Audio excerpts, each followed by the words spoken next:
Cześć! Słuchajcie, nadszedł czas, bo piszecie, zapytujecie, zagajacie, co ze zlotem motocyklowym w Łebie. I myślę, że to już mamy prawie połowę listopada, to już czas największy, żeby coś Wam powiedzieć, jaki termin, jakie miejsce, czy to samo, czy nowe, co tam się będzie działo, więc wczoraj nagrałem shorta z pytaniami od Was i zaraz będę odpowiadał. Pokażę Wam jeszcze kilka jakichś tutaj rzeczy, coś się będzie działo. I lecimy z tym dzisiejszym odcinkiem. I będą bilety, 10 biletów na niedzielny 17 września. Listopada.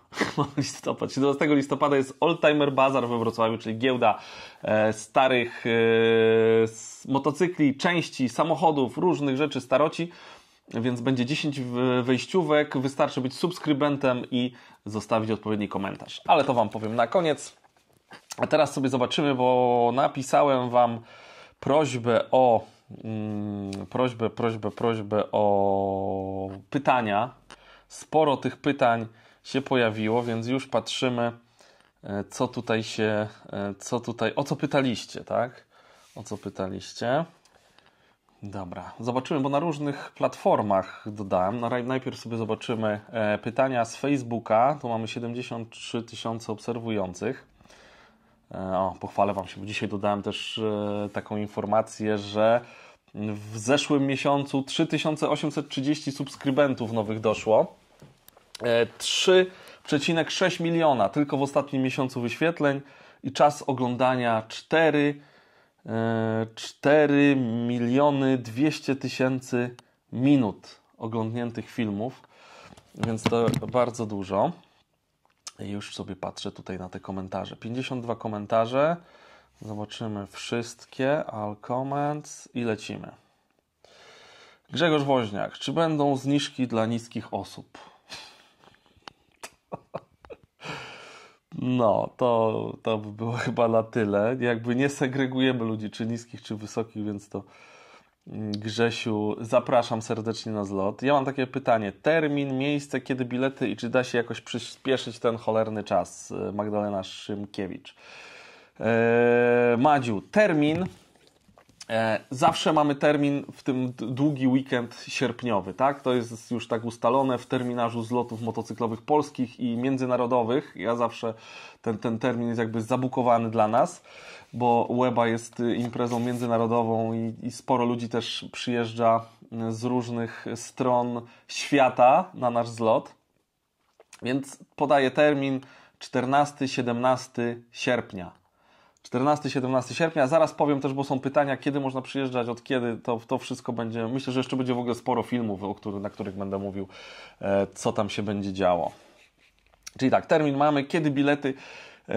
Bilety nie wiem jeszcze kiedy. Jak będę miał już wszystkie umowy podpisane, to myślę, że tak luty, marzec, jakoś tak myślę, że nie wcześniej te bilety wyskoczą, bo to jest dla mnie jeszcze dużo pracy papierologicznej, bo zlot się składa, no wiadomo, jest impreza, ale trzeba zadbać o to wszystko, żeby było wszystko zgodnie z literą prawa, żeby tam, żebyście się Wy mogli dobrze bawić i żebym ja też spał spokojnie, więc na to musimy poczekać. Zmieniłem też firmę bileterską, bo jakby wcześniej miałem biletynę, ale płaciłem, nie wiem, między 4 a 5 tysięcy płaciłem za obsługę serwisu, a nie korzystałem, bo tak naprawdę jest raz w roku tylko jest jedna impreza i jest sprzedaż biletów na jedną imprezę, więc będzie inny serwis, ale to też dam informację. Na pewno będzie na motozloty.com. Będzie można tam kupić sobie bilety. Przyspieszyć czasu niestety się nie da, więc tutaj Krzysztof Korycki. Przydałyby się skrzynki z prądem, żeby móc na przykład naładować telefon.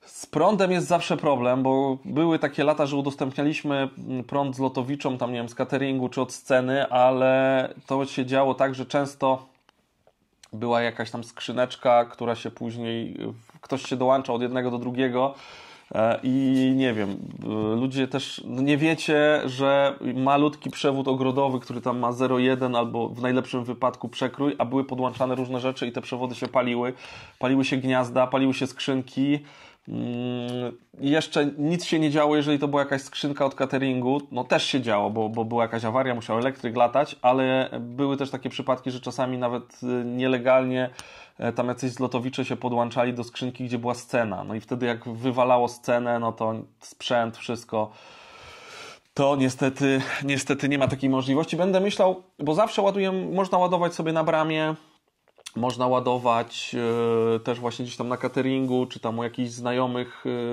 osób, które mają stoiska, ale może postaram się faktycznie, nie wiem, postawić albo jakiś taki namiot, nie wiem, z tyłu bramy i tam ileś tam przedłużaczy, albo jakieś takie deski zrobimy z gniazdami. Może znacie jakąś firmę elektryczną, która chciałaby się, nie wiem, zareklamować i by stworzyła takie coś, albo ktoś z Was potrafi, bo to by było dobre, jakaś taka płyta, nie wiem, OSB, tak mam na szybko, nie wiem, z jakimiś półeczkami, żeby tam można sobie podłączyć, no i oczywiście samemu pilnować, bo to już nie, żeby tam nie było, że coś zginie. No i gniazdka też są w kontenerach prysznicowych, tam też są gniazdka, więc do podładowania tylko jakby taka opcja. My i tak mamy 4 przyłącza po 40 kW na ten zlot jest i ciężko po prostu na to wszystko. Tych przewodów to są kilometry, które rozprowadzamy po całym terenie, bo teren jest nieuzbrojony, my musimy jakby wydzierżawiam teren, który muszę od zera jakby uzbroić, tak? Czyli woda, prąd, ogrodzenie, no wszystkie rzeczy muszę zadbać. Co tutaj dalej? Mamy Adrian Urbański. Jedyne pytanie, kiedy bilet można kupić, czy da się podłączyć odpłatnie do prądu? No to z prądem, no mówię, ciężko. Adrian, postaram się, bo tutaj zawsze koledzy, którzy trajkami przyjeżdżają gdzieś tam z tyłu cateringu, może by też się udało, że jakaś taka mała, ktoś z Was by przygotował taką małą skrzyneczkę, jakieś gniazdo, nie wiem, 32 bym spróbował załatwić i tutaj tą strefę właśnie dla trajek, może coś takiego, nie? Tylko musiałaby być jakaś mała skrzynka, można ją nawet wysłać do nas i wtedy myślę, że 32 albo pod 16, nie wiem, trzeba by porozmawiać z naszym elektrykiem i jakby było osobne zabezpieczenie, no to wtedy tak, nie? I to mówię po znajomości, ja tu nie chcę na tym zarabiać, ale myślę, że to by był jakiś pomysł i wtedy faktycznie byście mieli prąd tam w przyczepach. Czy są zniżki dla grubasów na jedzenie? Piotr Ilnicki. To z kategorii żartów. Jan Pietluch. Hej, pytanie, czy będzie zlot tam, gdzie zawsze i czy będzie dłużej niż zawsze i czy będzie Jam lub Perfect Lady Punk 4 szmery? Janku, zlot będzie tam, gdzie był, czyli rozmawiałem z przedstawicielem dewelopera, nie ruszyła budowa, nie ma jeszcze zezwoleń na wybudowanie tych domów, które tam miały stawać, więc nie mam jeszcze umowy, ale myślę, że na 99% będzie w tym samym miejscu, bo to wiadomo, zawsze coś się może wydarzyć, ale na tą chwilę zlot jest planowany w tym samym miejscu, tak jak zawsze było. Co do... Drugie pytanie tutaj było, tak? Czy będzie dłużej? To ja robiłem kiedyś, najdłuższy zlot był chyba 12 dni trwał w Łebie i to jest bardzo męczące dla nas jako ekipy organizacyjnej, ale też jest to kosztowne, bo postawienie sceny i wszystkiego to jest masa pieniędzy.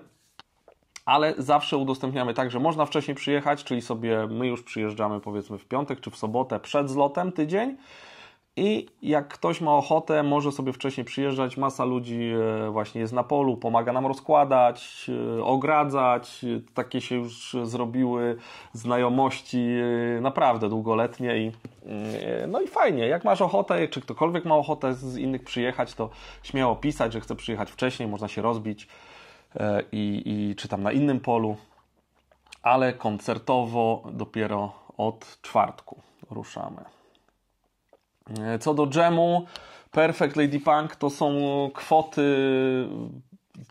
nie do przeskoczenia. Ja miałem 2 lata temu, wziąłem jakąś jedną większą gwiazdę i odechciało mi się po tym, jak przed samą gwiazdą ja chcę, tak jak co roku, podziękować Wam za to, że przyjechaliście, za to, że jest super, że przez te 14 lat, tak, czy to wtedy było 13, naprawdę, coś rewelacyjnego, ta cała nasza społeczność łebska, która powstała. No i słuchajcie, dostałem zakaz wstępu na scenę, że ja nie mogę wejść na scenę i podziękować i pogadać.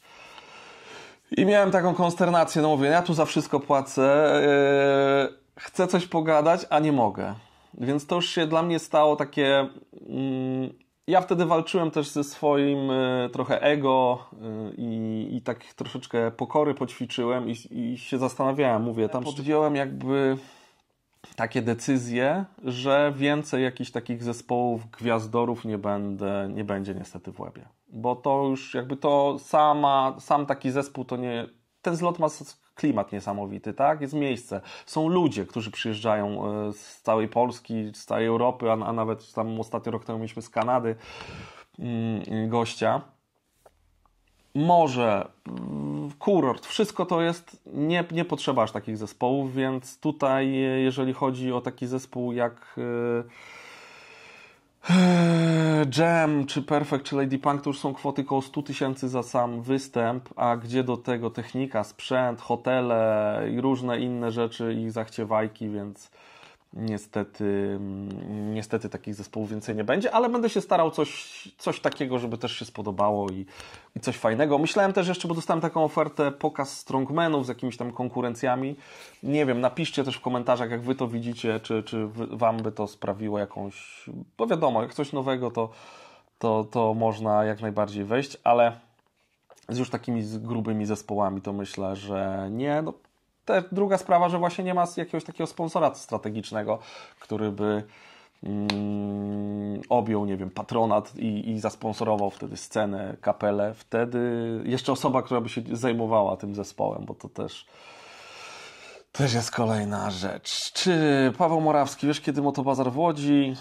To jest Motobazar. Teraz jest Motobazar w niedzielę, to pogadamy sobie na koniec. Arni Stachera, czekam na informację o zlocie w Łebie. Cześć z Podlasia. Pozdrawiam. Co tutaj jeszcze? Ryszard Janowicz. Czy będzie można 1 lub 2 dni wcześniej wjechać na pola namiotowe? Zawsze można wcześniej wjechać, nie ma problemu. Jarosław Sygnecki. Czy zlot może być dzień dłużej? Jeżeli masz problem z wyjazdem w niedzielę, to możesz zostać do poniedziałku. Nie ma problemu, tylko trzeba pamiętać o zbieraniu śmieci swoich, bo to często się powtarza, że my później, ja pozwalałem tam czasami tydzień, ludzie zostawali, ale później zostały te śmieci na polu, a ja odpowiadam za oddanie terenu jakby czystego, tak? I to tak niefajnie po prostu było wobec mnie, bo ja się zgodziłem, a później było co było. Ale 1 dzień do poniedziałku nie ma problemu. Kasia Katarzyna. Mam nadzieję, że zlot będzie w tym samym miejscu. Do zobaczenia. Będzie. Marek Pawłowski. Dlaczego podwyższyliście wiek do 75 lat za bezpłatny wjazd? Marku, słuchaj, przez lata ja organizuję od 2010 już, bo ja wcześniej robiłem jakieś tam zloty z różnymi klubami, później też robiłem z klubem od 2010 do 2011, 2012 przez 3 lata i wprowadziłem wtedy to i przez te 15, czy tam 16, czy 17 lat była ta ulga jakby, ale 2 lata temu, jak przeliczyliśmy sobie, i zaraz powiem wam, dlaczego zaczęliśmy to liczyć, przeliczyliśmy, ile osób przyjeżdża, ja sobie nie zdawałem sprawy, że jakby wiek średniego zlotowicza idzie do góry i teraz patrzę tak po moich rodzicach, którzy są 65 lat plus i są sprawni, jeżdżą, ćwiczą, pływają, uprawiają różne rzeczy. Moja mama w ogóle została twarzą aquaparku, więc super no i cała masa ludzi jeździ, więc ten wiek się przesuwa i no jakby to było z mojego dobrego serca, tak, że wpuszczałem, tak jak jest jeszcze dla pojazdów zabytkowych. A rok temu chyba było, czy to było 2 lata temu, pamiętam, że była jakaś taka draka, Iza do mnie przyszła, bo była jakaś taka niewyjaśniona sytuacja, troszkę nieprzyjemna i od tego w sumie się zaczęło, że ktoś tam, no już nieważne kto, nieważne czym jeździł, ale były takie pretensje, że mi się należy, ja tu przyjechałem i proszę. I to jakoś to było tak niesmaczne i tak stwierdziliśmy w sumie dlaczego, nie? Dlaczego? Więc przykro mi, że wiadomo, każde zabranie zniżki, jakieś uprawnienia to boli, ale popatrz się na to tak, że przez tyle lat miałeś za free, a teraz możesz dodać cegiełkę do tego zlotu, przyjechać, myślę, że tam dużo nie stracisz. Coś tam różne są sytuacje. Różne są sytuacje, każda sytuacja też jest jakaś inna, ale tutaj już tej zniżki nie będzie. Zastanawiam się nad zniżkami dla starszych motocykli, czy nie podnieść tego wieku, bo w tym roku wstępnie rozmawiałem z Rysiem Brodziakiem, prezydentem klubu Oldtimers Poland, żeby zrobił w któryś dzień będą konkurencje, takich blok konkurencji dla zabytkowych motocykli, może jakichś nowszych też, ale w stylu właśnie jakiejś wolnej jazdy, jakieś pchanie beczki, nie wiem jeszcze. Coś z Rysiem wykombinujemy przez tą zimę. Jak będę robił program, to się skontaktuję jeszcze z Rychem, ale może gdzieś strefę starych właśnie takich motocykli, czy starych Harley, coś na pewno będzie i zrobię, myślę, że dla tych starszych, dla osób, które przyjeżdżają jakimiś starszymi pojazdami, będzie jakiś rabat, jakaś zniżka, jakieś coś. Co tutaj jeszcze, co tutaj dalej? Piotr Ilnicki, czy będzie papier toaletowy w Toiltojach? No będzie, jest zawsze, słuchajcie, w Toiltoje są czyszczone 2 razy dziennie. Rano i wieczorem i zawsze jest po kilka rolek wsadzanych, tylko często jest tak, że ktoś sobie wyjmuje ten papier i albo wrzuca do toalety całą rolkę, no i to, albo właśnie świeżo po umyciu pusta toaleta, a ktoś, że tak powiem, narobi na deskę. No to po prostu masakra. Oj, no tak się dzieje, no ale to już od kultury uczestników, no na to nie mamy wpływu. Kiedyś robiliśmy nawet tak, że kupiliśmy Karszera, bo żeśmy się wkurzyli jeszcze z świętej pamięci Stasiu Skwarek, SS-man, który trają jeździł i prowadził zloty, robił transmisję z kibla właśnie, żeby pokazać i tam kilka niecenzuralnych słów do osób, które po prostu tak paskudziły. No my się staramy, są serwisy wykupione, dużo pieniędzy na to idzie, ale właśnie chcę, żeby był jakiś standard, no ale za wszystko nie odpowiem. No. Zastanawiam się, czy jeszcze w tym roku, bo rok temu widziałem ten WC Tron na Poland Roku, tam króluje, o nim też dużo tych robią nawet z logiem swoim WC Tron papier toaletowy i tam ludzie też zabierali do domów jako gadżet. Może też się skontaktuję z tą firmą i coś tam porozmawiam. Nitol, czy będzie ładna pogoda? No oczywiście, w Łebie zawsze jest pięknie. Agnieszka Zagórowicz, a gdzie będzie ten zlot? W Łebie będzie zlot. Edi na motocyklu. Czy będzie Sokół w Łebie? Jak przetrwać zimę bez motocykla? Dziś u nas już sypie śnieg. No Edi, pozdrawiam Cię serdecznie. Zobaczymy co z Sokołem. Chciałbym, ale nie wiem. Wiesław Świątkowski, jaki termin? 14-17. Dariusz Musiał, czy będzie zniżka dla osób, które przyjadą na motocyklu? No. Komercja za ten jeden będzie parę innych. Sławomir Sawicki. Sławku, nikt nikogo nie zmusza do przyjazdu. My co roku mamy komplet i tak ten teren więcej ludzi nie pomieści. Jest frekwencja, ludzie się dobrze bawią, ci co przyjeżdżają. Czy jest komercja, czy to, że na imprezie są toitoje, czy są prysznice z ciepłą wodą, czy że są stoiska, czy że można sobie dużo pamiątek kupić. No, można zawsze wybrać ognisko w lesie, co też czasami tak wybieram i sobie jadę, no ale... No i tyle. Dokładna data, kiedy można kupić bilety, to mówiliśmy, Michał Sokołowski. Robert Widomski. Przydałoby się jakieś rozwiązanie dla jednodniowych motocyklistów, takich co wpadną, postawią motor, pochodzą, pooglądają i zwolnią miejsce. Robert, jest wejściówka jednodniowa piesza. Jeżeli przyjechałeś na motocyklu, to ta wyjazdówka uprawnia Cię do tego, że sobie możesz wjechać motocyklem, postawić, możesz na paradę pojechać, tak żeby właśnie wjechać do środka, wyjechać. Wystarczy jednodniówka. Nie musisz mieć biletu z polem namiotowym. Czyli masz jednodniówkę i przez cały dzień od rana do północy, czy tam dłużej sobie chodzisz, robisz co tylko zechcesz. Więc jest coś takiego, no nie każdy widać o tym wie. Co tutaj jeszcze jest? Zapraszamy do współpracy. Czy rozważacie zaproszenie zespołu TSA? No TSA już grało rok temu, no ale rozważać można. Zobaczymy teraz jeszcze tutaj, co tu mamy jeszcze pod inną rzeczą. Czekajcie. W ogóle chciałem podziękować tutaj, teraz jestem na YouTube Studio, w ciągu ostatnich 28 dni 1600 komentarzy, wracający widzowie 378 tysięcy widzów, a mamy 60 000 subskrypcji. I słuchajcie, w tym miesiącu najaktywniejsi uczestnicy: Boguś, Rambo, Saracen, Dziupla 2000, Anna Bogucka i Darius. Dziękuję Wam serdecznie za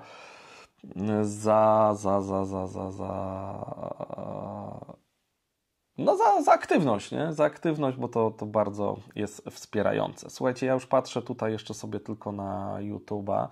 Zobaczcie, ile czasu już zeszło, nie? Już tu nagrywamy i nie starczy. Jak macie jeszcze jakieś pytania, to śmiało piszcie w komentarzach. Ja chętnie będę przygotowywał kolejny film, więc też sobie zapiszę te Wasze pytania i będę się starał odpowiedzieć. Bo nie na wszystko wiem. Zespołów jeszcze dużo się bardzo zgłasza, więc jeszcze nie wiem, kto będzie grał. Więc to zobaczymy. Dobra, patrzymy coś tutaj. Cześć Marcin, cześć Makipo. Dobre informacje, czekam na szczegóły. Agares Krzysztof, Zbigniew Drewniak. Witam serdecznie, pozdrawiam wszystkich oglądających oraz prowadzącego. Grzegorz, cześć. No i tutaj, dobra, tutaj pytań nie ma. Tutaj pod tym filmikiem pytań nie było. Więc myślę, że na tą chwilę wszystko. Jeszcze właśnie konkurs. Osoby, które chcą dostać bilet na Oldtimer Bazaar. Jest 10 biletów pojedynczych wartości 30 zł, czyli można się wybrać i zamiast właśnie wydać na bilet, to zjeść sobie jakiegoś kiełbaskę, szaszłyka lub coś innego dobrego. Albo grochówkę pyszną. Pooglądać starocie. Ja tam będę, więc będzie można się też spotkać, przybić piątkę. Wystarczy wpisać Oldtimer Bazaar albo Bazar. Może Bazar, będzie krócej, nie? Żebyście się nie zmęczyli pisaniem, więc napiszcie w komentarzu Bazar i ja pod komentarzami napiszę, nie wiem, pewnie koło soboty, piątek, sobota, napiszę, kto wygrał i na kogo będą czekać bilety na głównej bramie. Tutaj jak jest Karmelkowa i chyba Giełdowa, tak? Czy jakaś tam ta... W każdym razie główna brama Oldtimer Bazaru, tam będą czekały na Was bilety. Co tam jeszcze? Przyszła do mnie dzisiaj paczka z Temu, z różnymi gadżetami, więc będzie jakiś film pewnie z tymi rzeczami z Temu. Co jeszcze, moi milusińscy? Słuchajcie, logo. Mój grafik ulubiony, który właśnie od początku w sumie robi grafiki. Zobaczcie, propozycja 1, propozycja 2. Jestem ciekawy Waszego zdania. Co powiecie? Ja zrobię jeszcze taką ankietę, losowanie. No i z tym logiem wiadomo, będą wszystkie gadżety, więc tutaj wiadomo standardowo czacha, jak czachy zawsze, ale tutaj jest taki motyw, ten numer 1 jest też z tym motocyklem, więc też myślę, że coś ciekawego. Jestem ciekawy niezmiernie Waszego zdania. Napiszcie koniecznie mi, co tu robić, bo gadżety trzeba powoli zamawiać też, nie? Coś tam powoli zamawiać. Może w tym roku by się udało, że wcześniej koszulki będą, bo to jakby, no to jest ważna sprawa. I Motokropla jeszcze. Motokropla to jest też akcja, którą robię od 15 lat. Akcja zbiórki krwi dla ofiar wypadków komunikacyjnych. Oprócz tego chcę to jeszcze tak rozbudować o to, że będą może jakaś taka pomoc psychiczna, wsparcie duchowe, ale będą specjaliści też od uzależnień, różne rzeczy. Mam cały jakby plan. Jeżeli macie jakąś firmę, która chciałaby wesprzeć, która mogłaby zasponsorować gadżety, które trzeba wyprodukować. Znaczy, no nie trzeba, ale fajnie jak na tej Motokropli byście dostali, nie wiem, koszulkę czy coś jeszcze. Ta akcja, oprócz tego, że zbieramy krew, przez te 15 lat udało się naszemu stowarzyszeniu ponad 1000 litrów krwi zebrać. Całą masę ludzi przekonać do tego, aby dołączyć do tej akcji honorowego krwiodawstwa, bo tutaj nawet nie jest samo ważne, ile my tej krwi zbierzemy podczas tej imprezy, ale ważne jest to, że dana osoba przekona się do tego, że warto pomagać bezinteresownie, że ta nasza krew jest bardzo ważnym składnikiem leków, że ratuje życie i taka decyzja, ośmielenie, że można, to często jest tak właśnie, że ci ludzie, wy, którzy tu oglądacie pewnie też, bo często tak słyszałem, często rozmawiam z Wami i mówicie, właśnie dzięki na tej akcji oddałem pierwszy raz krew, teraz już tam co jakiś czas się staram oddawać. I to jest naprawdę świetna rzecz. Także robiąc zlot przy okazji zawsze coś tam, jakiś troszeczkę dobrego dla społeczeństwa, taką akcję charytatywną. I 2 lata temu mieliśmy chyba Energa nas zasponsorowała.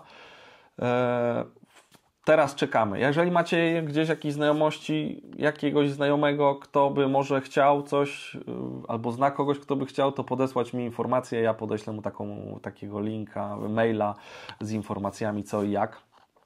No bo to jest fajne. Przygotowuję się też we Wrocławiu. Już rozmawiałem, tam byłem w biurze promocji miasta we Wrocławiu. Coś na ten temat, ale organizacja na przykład we Wrocławiu takiej imprezy z koncertem, z produkcją gadżetów dla powiedzmy 400 krwiodawców, bo tyle osób może oddać krew, jeżeli załatwimy kilka krwiobusów, to jest koło 100 000 i to są same koszty, także same koszty, które trzeba zapłacić, wyjąć z kieszeni i zapłacić. Nie ma tu żadnych jakichś tam, nie wiem, kosztów organizacyjnych czy jakichś innych. No i teraz jest pytanie, no można zrobić to za 50, bo mniej więcej sprzęt, technika, jakiś tam zespół lepsiejszy to jest 50 000 na taką kilkugodzinną imprezę i z 50 jest ten. No i teraz pytanie, no czy to robić, czy nie robić? No myślę, że warto robić, ale ja kiedyś miałem swoją scenę, udostępniałem ją bezpłatnie, teraz tego nie mam, trzeba jakoś tam podziałać. Jak ktoś byłby też z Wrocławia, chciałby pomóc, wesprzeć, to jak najbardziej zapraszam to do kontaktu. Ja jestem umówiony na spotkanie też w Magnolii.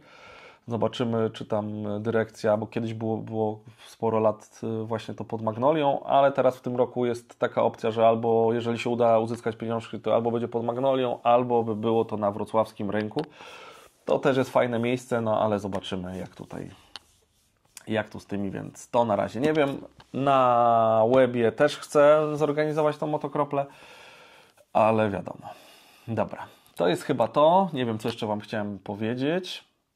Zrobię niedługo live'a. Wczoraj miałem zrobić tego live'a, ale już po prostu przyszedłem po 9 do domu, byłem zmęczony, jakiś taki wykończony, bo miałem dużo roboty papierkowej i już nie dałem tego rady zrobić, ale na pewno zrobię, bo chcę tutaj się trochę pozbyć, trochę tu posprzątałem, poprzygotowywałem różnych rzeczy, więc będę chciał się pozbywać. Mam jakieś też plany na kolejne filmy, więc coś tu się będzie działo, No i tyle. Chyba wszystko. Ślicznie Wam dziękuję za poświęcony czas. Pamiętajcie o tych ważnych rzeczach, żeby zostawić łapkę, żeby napisać komentarz.